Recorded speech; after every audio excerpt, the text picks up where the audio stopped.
Welcome back, Primary 5. Today we are going to go through the events of Chapter 12, Israel Hands. But before we start, I want you to remember with me how was the Hispaniola acting at the end of the previous chapter. What happened to the Hispaniola? Try to remember with me. Yes, excellent. The Hispaniola came out of control. It was going north and then west and moving dangerously and very strong. And at the end, it hit Ben Gun's little boat. Now, before I start, I want you to have an eye on these questions. So while reading, I want you to try to monitor the answers of these questions. Describe the situation on deck. How was the situation on deck? I've come to take control of the ship. So please remember, I'm your captain, Mr. Hans. I said, comment. We want to know who said this, to whom, in which place, and why, and what was happening. What did Hans ask Jim for? To tell him how to sail the ship. There was a bargain, there was a deal between them. How did Jim help Israel Hans? Jim felt worried. Justify. Justify means say the reason. Why was Jim worried? Although Israel Hans was a cunning criminal, at the same time, Jim was smart enough. Discuss this. Jim wasn't watching Hans carefully, which might cause him losing his life. Explain this. One more step and I will kill you. Comment. Again, who said this, to whom, in which place, and what was happening? When Jim reached the stockade, he noticed something strange. Clarify this. Tell us, what did he notice?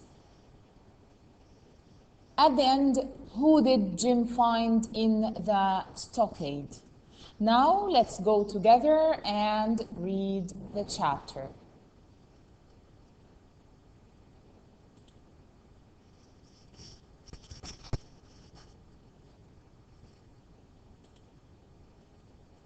Israel Hands. I lost no time and climbed up the rope onto the deck of the ship. The two men were there. Red cap on his back, Israel Hands against the side, his face white. There was dark blood around them on the deck, and I was sure each had killed the other in their drunken fight. Then Israel Hands turned with a low cry of pain. He looked across at me and whispered one word, rum. So let's describe the situation on deck of the ship. The two men, Israel Hands and the man with the red cap, both of them were lying on the deck and there were dark blood around them. Jim Hawkins thought at this moment that both of them were killed. They killed each other, and suddenly he heard Israel Hands whispering, and he said rum. He was asking for rum. Let's go back to our story. I went below to the cabin where there were empty bottles on the floor and tobacco smoke filled the air.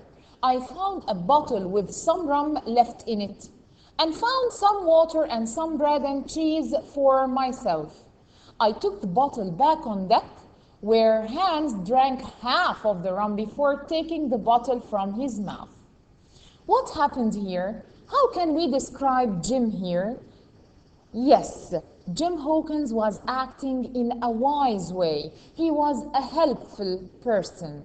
So when he saw that Israel Hands was asking for rum and he was badly wounded or injured, he went below the cabin and he looked for rum to bring to Israel Hands. When he gave him the bottle of rum, he drank half of it or maybe more. Then Jim Hawkins took the bottle of rum from his mouth.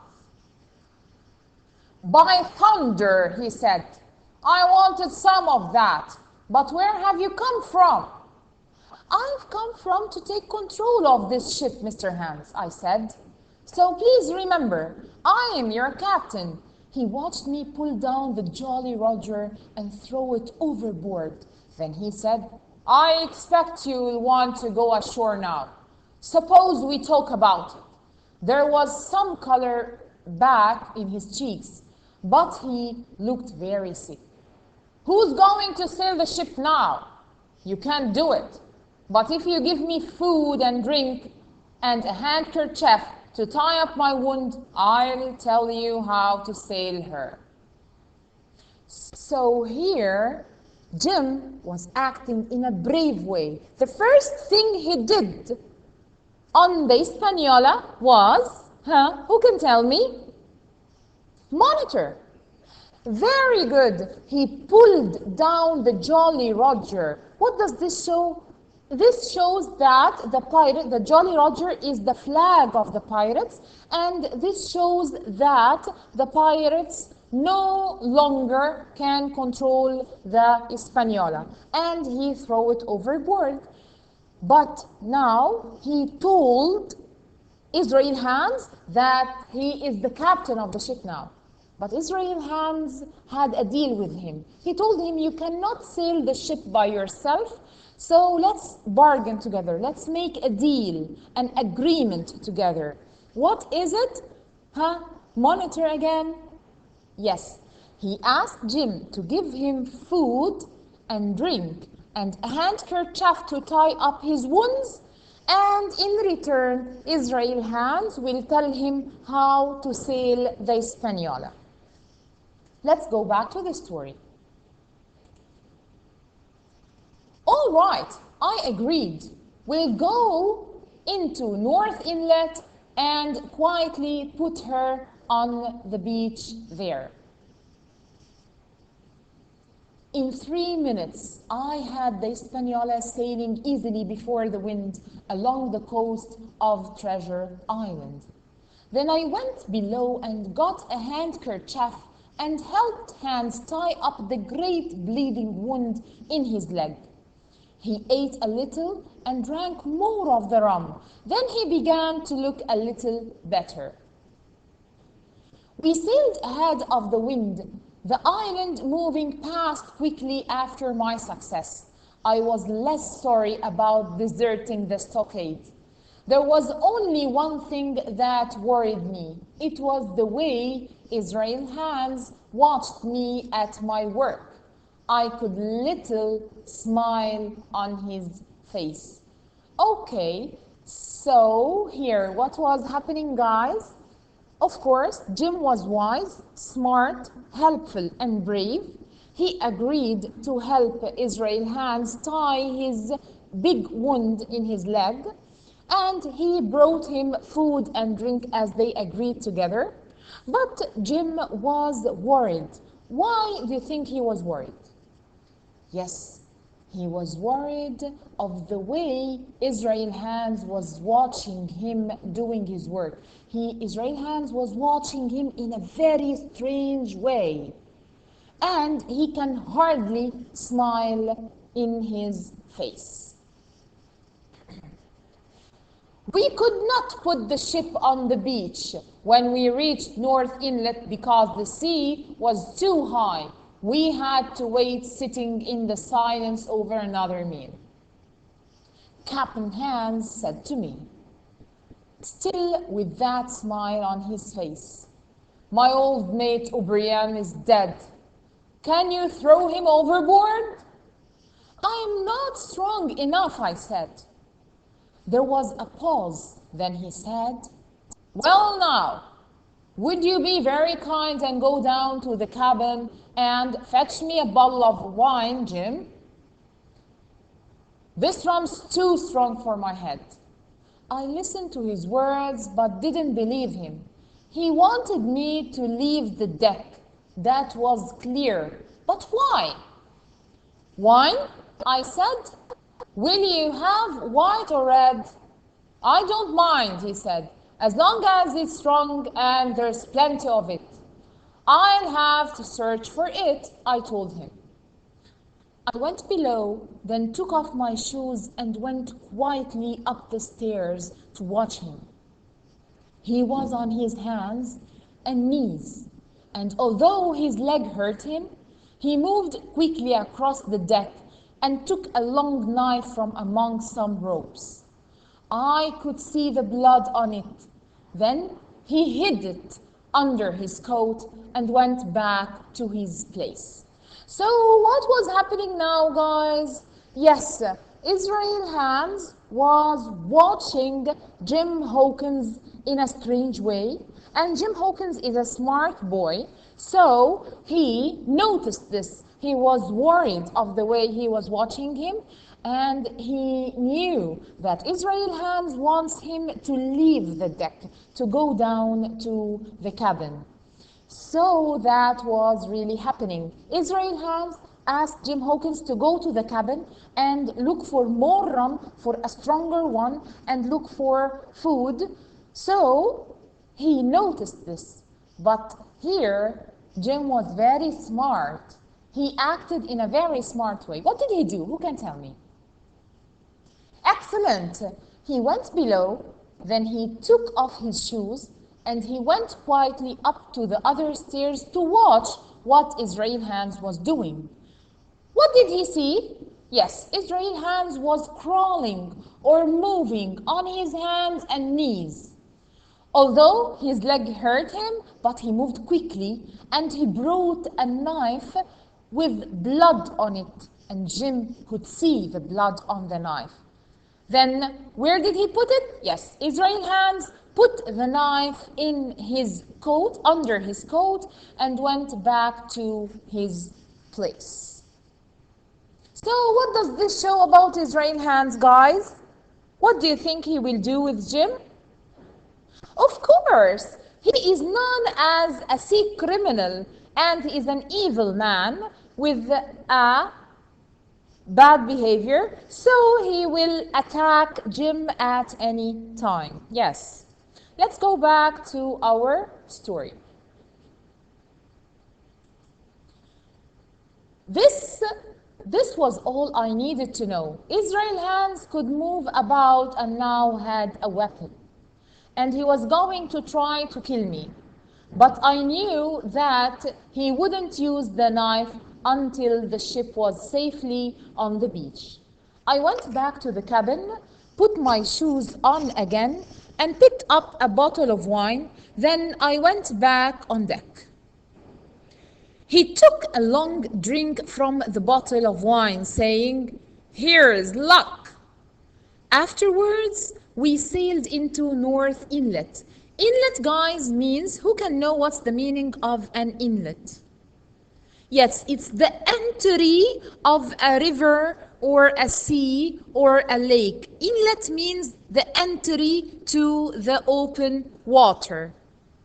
So, afterwards, we sailed into North Inlet, and I forgot to watch Hands carefully. We were nearly on the beach, and I was looking over the side of the ship. Perhaps I heard a sound or saw his shadow moving. I don't know, but when I looked round, he was halfway towards me with the knife in his right hand.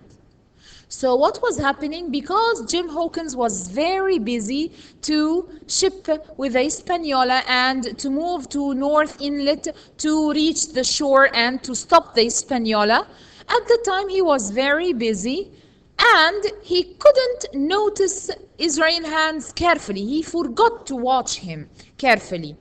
Then suddenly he found that Israel Hands coming quickly towards him with the knife in his right hand. He threw himself at me and I jumped to one side, leaving him to fall on the deck. Quickly, I took a pistol from my pocket and aimed it at him, but the powder was wet and the pistol didn't fire. He got up and came at me with surprising speed, but suddenly the Hispaniola hit the sand and went over on one side. We were both thrown down and began to roll across the deck. But I was on my feet first and climbed up into the sails hand over hand. When I was in a safe place, I loaded my pistols, this time with dry powder. So what was happening? Yes, Israel hands now, guys, was attacking Jim. He wanted to kill him, but Jim Hawkins tried to defend himself. At first, the pistol was full of wet powder, so the pistol didn't fire. At that moment, Israel hands came very speedy and he wanted to kill Jim Hawkins, but Jim Hawkins was very smart to save himself. What did he do? Yes, he stopped on his feet first and he climbed up into the sails hand over hand, and when he reached a safe place, he kept loading his pistols, but this time he loaded his pistols with dry powder so that he can shoot Israel hands and defend himself any time. Let's go back to the chapter.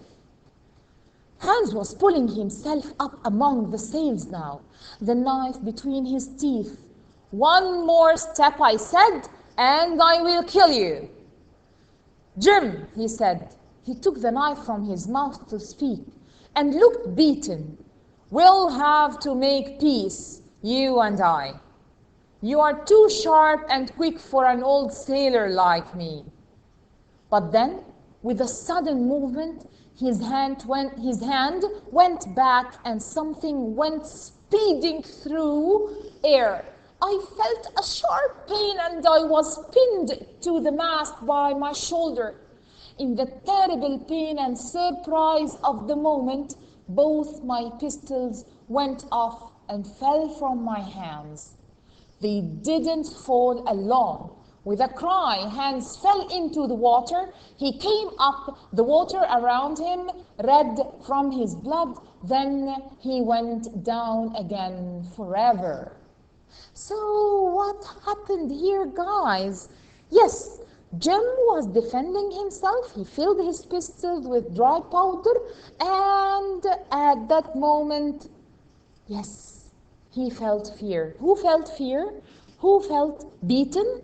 Of course, Israel hands. He felt that Jim was much more stronger than him, and he was a very quick person when compared to Israel hands. So he told him, let's make a deal. Let's make peace.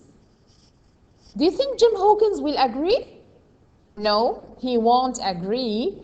And suddenly, the pistols dropped from his hands, and also with a big, sharp cry, what happened to Israel hands? Israel hands fell in the water, and the blood was coming everywhere around him, and he died.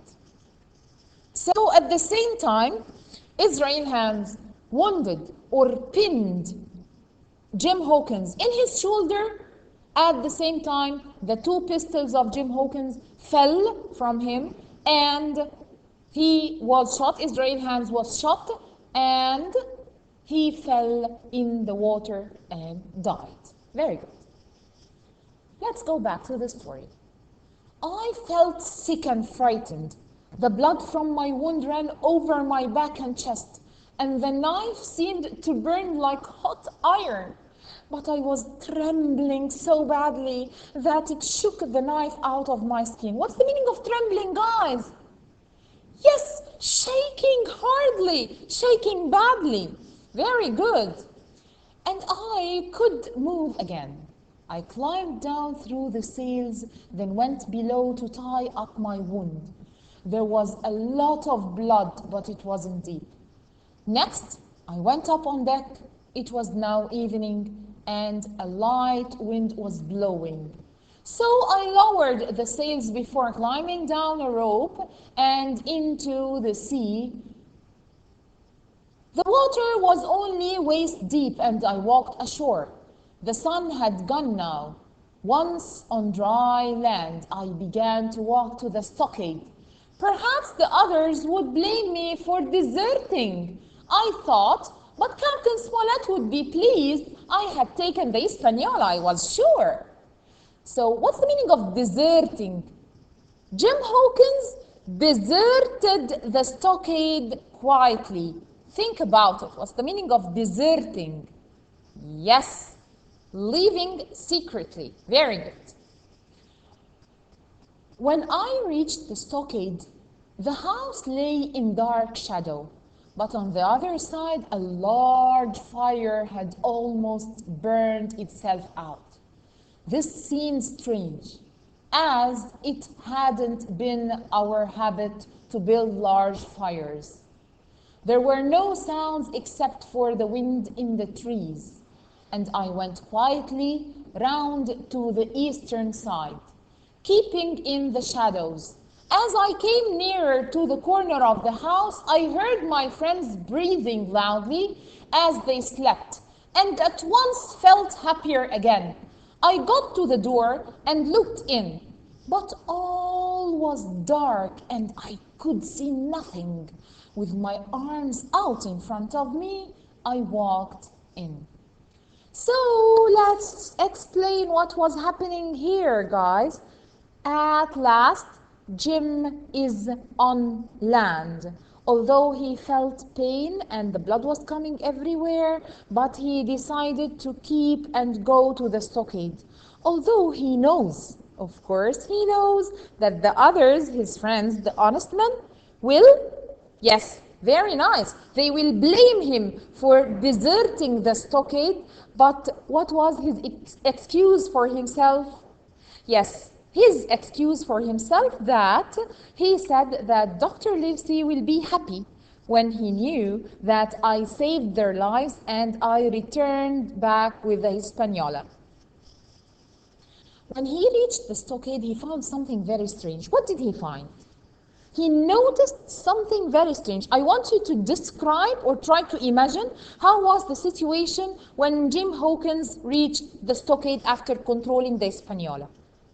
Monitor, guys. Yes, he saw darkness everywhere, silence everywhere, and he noticed something very strange. It wasn't their habit. What was it? Yes, he noticed a fire burning itself, and and this was very strange. The honest men are not used to do this. Then, because it was very dark, he kept moving while stretching his arms in front of him because he wasn't able to see anything in the darkness. Okay, let's go back to the story. Suddenly, there was a high voice screaming in the darkness, "Pieces of 8! Pieces of 8! Pieces of 8!" It was Silver's parrot, Captain Flint. Immediately, men began to wake up, and I heard Silver's voice shout, "Who's there?" I turned to run, crashed violently against one person, then ran straight into the arms of another. Thank you, guys. I hope you can understand every single detail in the chapter. Now we will go to answer the questions in the story booklet, and you are going to find the answers written on your e-school. Let's go. Okay, guys, now I want you to open the story booklet, page 55. Exercise A. Are you ready? Okay, let's start. Choose the correct answer. When Jim reached the Hispaniola, he pulled down the... Excellent! A, the Jolly Roger flag. Very good. Number 2, after Jim's success, he felt deserting the stockade. He felt... Excellent. He felt happy. Remember when he said, "I felt less sorry." This means he wasn't worried and he wasn't sorry, but he was happy because he knew that Dr. Livesey will be happy when he knew that he saved their lives and turned the Hispaniola to them. Number 3. Jim was dealing with Israel hands. Excellent. Calmly and wisely. 3B. Very good.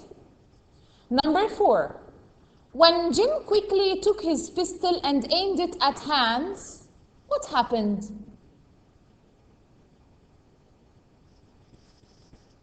Yes, he found the powder was wet. 4C. Number 5. Jim was wounded by, excellent you are, excellent, by a knife. 5A. When Jim went back to the stockade, he found, very good, Captain Flint the parrot singing. 6B. Now let's move to the other exercise. Answer the following questions. What's the first thing Jim did when he took control of the Hispaniola? Try to remember. When someone is controlling something, how do we know? What can we see flying over to know? What did Jim do? Try to remember. Very good. So the first thing Jim did when he took control of the Hispaniola, that he pulled down the Jolly Roger. Supers you are. Number 2, Jim had a deal with Israel hands. Explain, showing your opinions. Okay, what was the deal? Try to monitor, try to remember. Yes, the deal was that Jim will give Israel hands food, drink, and a handkerchief for tying his wound. In return, Israel hands will guide him how to sail the ship. And what's your opinion? What do you think Jim was acting here? Yes, of course. Jim was wise. Jim was very smart. Jim was acting in a calm, wise way. Supers. Number 3. He wanted me to leave the deck. Do you remember when Jim was worried and when Israel Hands was watching him? So he wanted me to leave the deck. Who's the speaker here? Excellent, you are. Very good, of course. The speaker is Jim Hawkins. What does he refer to? He wanted me. Who wanted Jim to leave the deck? Yes, Israel Hands. So he here refers to Israel Hands. What do you think will happen? Israel Hands is watching Jim Hawkins with a strange smile on his face, and he wanted him to leave the deck, and he is known as a criminal. So what do you think will happen? Excellent! Israel Hands, known as a sea criminal, so he can attack Jim any time. Super. Number 4. Jim acted so wise when Israel asked for wine. Explain, how was Jim's reaction? How did he act? Yes, excellent. He pretended that he will go to fetch food and rum. Then what did he do? What did he take off? Yes, he took off his shoes and went quietly up to the other stairs to watch Israel Hands crawling and moving on his foot and hands. Number 5. How did Jim manage to save himself from Israel Hands? How did Jim save himself from Israel Hands? What did he do? When the Hispaniola was rolling them on deck, Jim was able to stood on his feet first and to climb up to the sails hand over hand to reach a safe place. And then what did he do when he reached a safe place? He filled his pistols with dry powder. So he stood on his feet, climbed to the sails to a safe place, and he filled his pistols with dry powder. How was Jim wounded? Yes, it's very easy. There was an only person who wounded Jim. How? Excellent, guys. With a sudden, quick movement, Israel's hands pinned Jim with the knife in his shoulder. Very good. Number 7. How did Jim get free from the mast? Excellent. His pistols fell from his hands. Then Israel's hand died screaming in the water, and Jim was free from the mast. What's the meaning of mast, guys? Yes, it's the part that has the sails of a ship. Okay. What clues indicate that Jim's friends no longer control the stockade? Remember with me, when Jim reached the stockade, he found things that made him surprised or felt something strange was happening. What happened? Yes, darkness was everywhere. The place was very quiet with no sounds or voices. And the most strange thing was the large fire that was not from the habits of the honest men. So that's why he felt something very strange. Okay, let's guess the meanings of the new vocabulary as we discussed them while reading our story. Remember, what's the meaning of inlet? Who can remember? What did I say? Very good. It's the entry of a sea or a lake or a river. A small entry to enter the wide sea or lake or river. Very good. And deserting. Remember when I say Jim Hawkins felt less sorry for deserting the stockade, for leaving the stockade. Excellent. Leaving quietly, leaving secretly, as he did. The last word is mast. What's the meaning of mast? Yes, it's a tall thing or a tall vessel that carry the sails of a ship. Hope you can understood every single detail of our chapter, and you can also answer the questions easily. See you next chapter. Bye bye.